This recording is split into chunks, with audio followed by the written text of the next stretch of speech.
I'm Seth Ellinger. I'm Lance Seiler. I'm Taylor Rutter. I'm Scott Seiler. And I'm Jade Sweeney. So we would first like to start off by thanking the New River Rotary for hosting us tonight.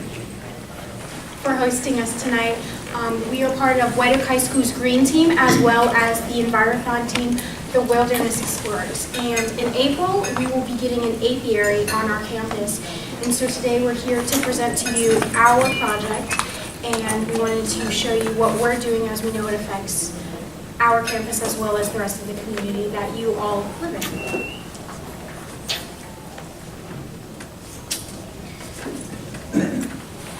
So the problem at hand, bees are on the decline. Beekeepers used to see about a 5 to 10% of their bees die annually, but in 2006 that number jumped to nearly 30%. The keepers were seeing around reports of 20% to nearly 90% of their bees dying annually. And so in 2006, colony collapse disorder was brought back into the news.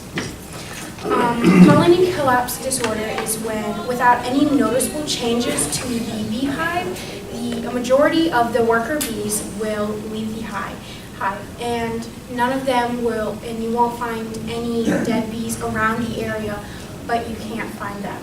In the hive, they will leave their queen, a few worker bees, a substantial amount of food sources, as well as some of the broods. And because that a majority of the worker bees are gone, the hive cannot sustain itself, so it will eventually die out.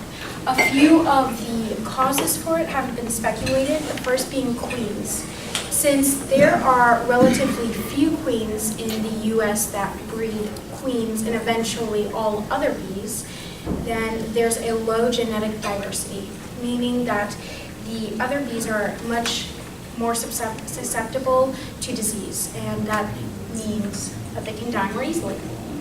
Also, the invasive varroa mite are pest honeybees, and they survive by sucking the blood of the bees. And for this, they can carry diseases and viruses such as the Israeli acute paralysis virus, and so that's been a known contributor to a lot of death of bees lately. And also the chemical toxins found in the environment can have an impact on the bee population. Bees will fly about 2 miles out to forage and to pollinate, and so the pesticides used in cropping systems can inadvertently affect the bees and make them sick and impact their health. Also, they can be exposed to other chemicals, especially through contaminated water. And so lastly, we just want to make it a point that humans need bees also. Bees are known to pollinate about 1/3 of our crops, which is $15 billion of crops annually, and they're extremely important, and without it, those crops would die. And so right here, I have a chart of the bee deaths. So this red line right here is the total annual crop loss that came, and this light tan line is the one that would be the acceptable loss. And so we were seeing okay numbers until around 2011 when they definitely spiked up, which is when the graph was started taking documentation. And you notice they're much higher each year than the acceptable and standard amount of loss prior to this.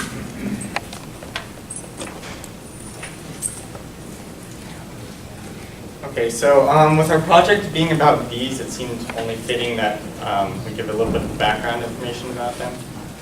So when we actually talk about bees, we're referring more specifically to honeybees, which is the type that our project deals with.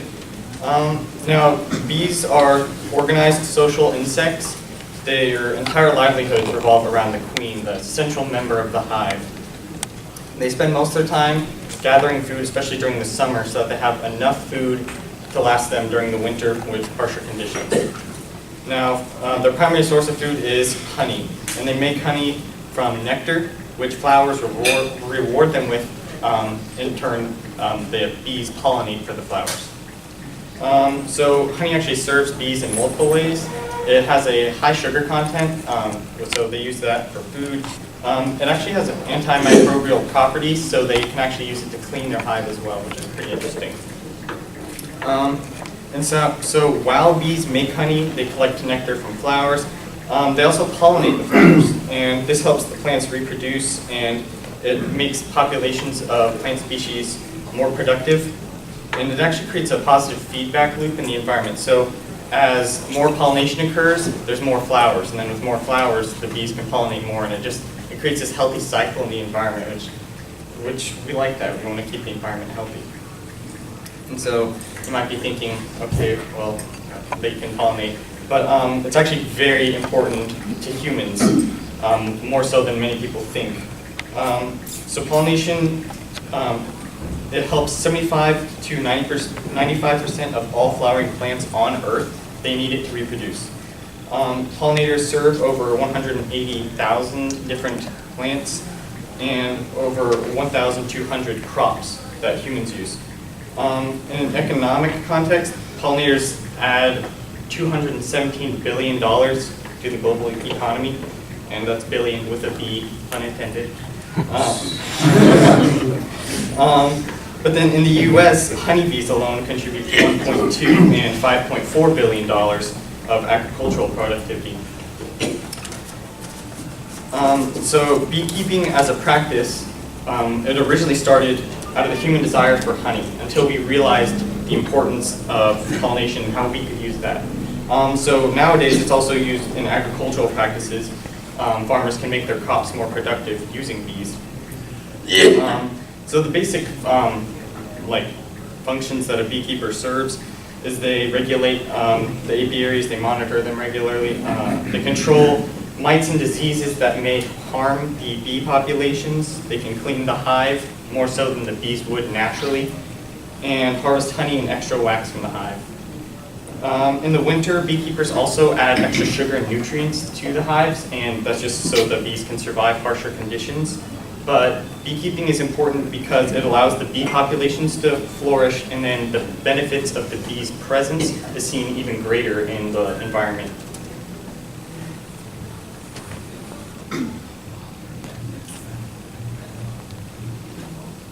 The Pollinator Park renovation began in 2015, and it was the beginning of a project that we didn't know we had started.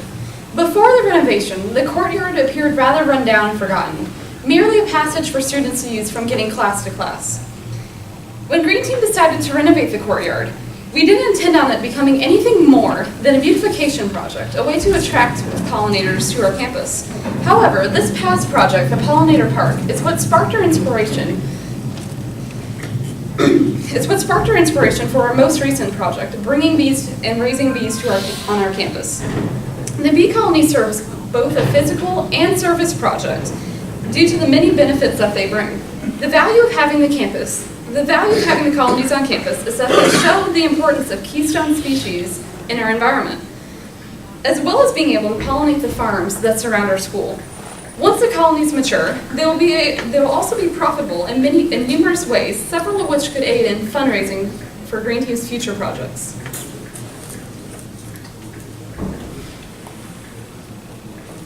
Now the guy in the bee suit gets to talk. So these are some of the recent steps and the steps we plan on taking for this project. The first step was to get student backing, which came from our school's Green Team, which is our environmental club. The second step was to find a community resource to help us. So we have Mr. Eric Talley here, and he is a master beekeeper, and he is also the North Carolina State Beekeepers Association Coastal Region Director, and his home chapter is here in Onslow County, and he is our community resource to help us out with this project. And step 3 was to buy the necessary equipment. So we have 10 beekeeping suits, smokers, hive tools, and we're going to build the hive boxes on February 23rd. So I'll show you some of the equipment. Here is a smoker, and the smoker is used it masks the pheromones of the bees so they're not really alert when you use the hive tool to access the hive box. So this makes sure that they don't swarm you. And these are the gloves. And the gloves in the suit they're made for ventilation, but they also keep the bees out. And the gloves are designed for protection while also maintaining dexterity and mobility in your hands. Okay, and then step 4 was to train our first cohort of student beekeepers. In March, 12 of us from the green team are going to be training to become beekeepers. And step 5, we were going to have a colony up in early spring, so probably like early April. And then our last step, our plan is to have a White Oak High School / green team apiary. And also, a fun fact about the hive boxes, they can have 50,000 bees in them for one hive box.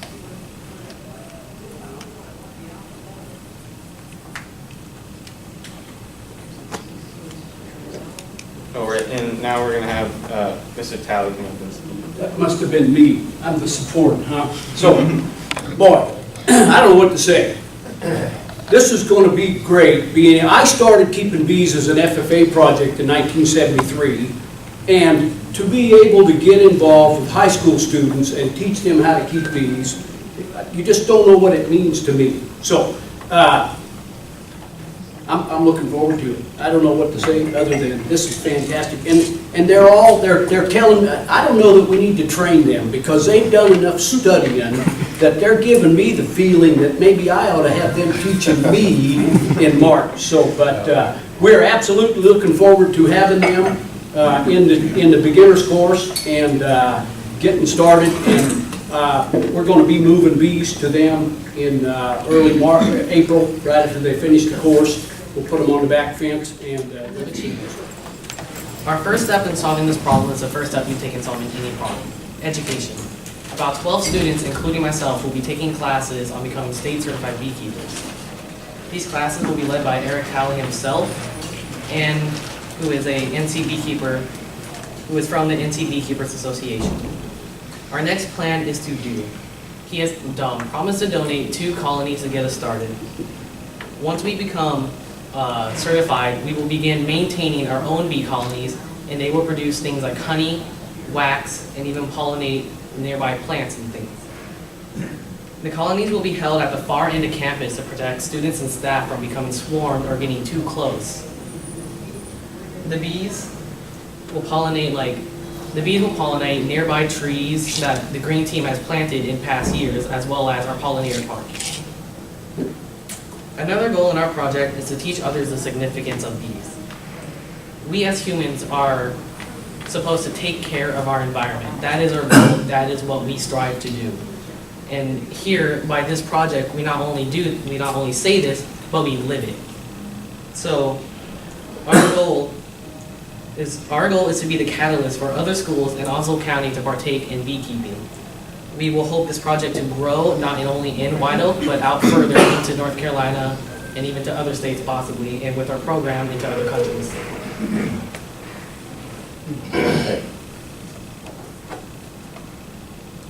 Before our students are able to branch out from the oak and teach others, they first have to be taught. Our rising beekeepers will be beginning their training in March and will be learning from Mr. Eric Talley. These lessons, which will occur on the last 4 Saturdays in March, will be held in the Ag Extension Office of Onslow County. They will become certified keepers after completing the class, passing an administered test through the North Carolina Beekeepers Association, and then passing a practical bee handling test. Once certified, our Viking beekeepers will care for our bee colonies throughout the year and over summer. At the start, they'll be aided by Mr. Talley, but eventually will be conducting the care on their own.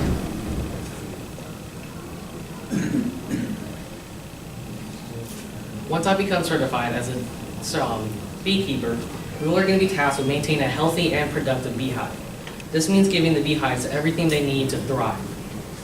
This means things such as a good home, food, and protection from pests that we have just learned about that are so detrimental to taking down a beehive. Once this gets started, we will also be pollinating not only the FFA farm located on campus, but any farm area in the 2-mile radius. And this will not only farmers will be pollinate either, but also native plants and other things that are located, anything that has a flower on it. And then the next thing that we'll do is that we will be producing honey. The going rate for honey is about $5.73 a pound, and this money will go back into the beekeeping equipment and or go to a future Green Team project.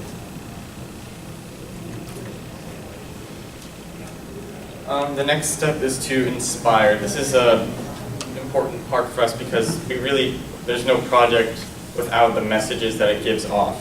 So the first step is, or the first message I should say, is that big differences begin with small changes. And so it took us quite a while to develop a large-scale solution to this problem. And it originally started with just a small courtyard project, but we kept with the idea, and it's grown so much into something that we originally wouldn't have ever imagined it would become. The next message is that the environment holds important value. We wanted to accomplish this through educating people more and more about our project and just to let people know that the environment matters. Bees are fascinating creatures and they hold a lot of value intrinsically and practically to humans, so we just wanted to teach more people about it. And then lastly, it takes a colony to run a hive. Yeah, we really wanted to emphasize the importance of teamwork within our own school, our own club, also within our own community. No effort goes accomplished by any sole effort or by one entity, and so we wanted to inspire others to reach out into their community because that's where they can make a positive, lasting change.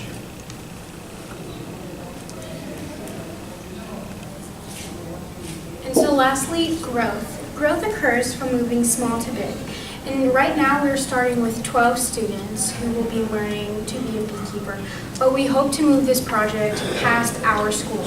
We are welcoming schools from the other counties or even states to come and see what we're doing at our school. From this project, we will be learning a lot of first-hand knowledge that we couldn't have learned any other way. And we're hoping to share that. We are one of, if not the only programs in Eastern North Carolina that will have students run beehives, so the opportunities that other schools will have will be closer to them. Also, we're hoping we already have a global connection.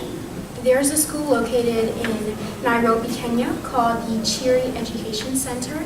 It is located in Kibera, which is the largest slum, and they're in an urban setting, but we can connect it right back to their country where rural farmers in Kenya actually use bees to help with their farming and not just the pollination way. They use the bees to keep out elephants from running into their crops and destroying them. And so right here's a picture. What they do is they will make a fence around their crops and then they'll post beehives on them. And since elephants hate the sounds of bees, if they run into it, they'll be swamped. They don't like that. And so right here you'll see they have a fence and inside are all of their crops that they're trying to protect, but around it are the beehives. And should the elephants come near, the crops will be protected.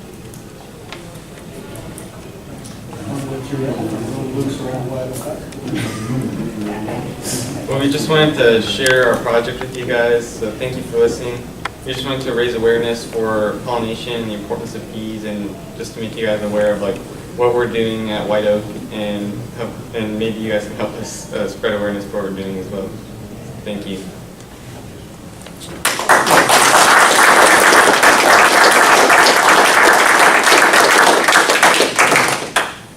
One question for probably Lance, because you brought up messaging.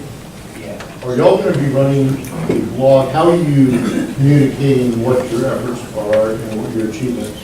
Well, the White Oak High School Green Team does have a couple of social media pages, and we will be sharing how the project is progressing on there. So yes, we can share that way.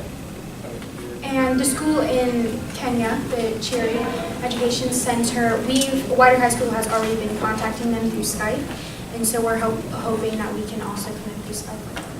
And that could also be a possible thing for other schools.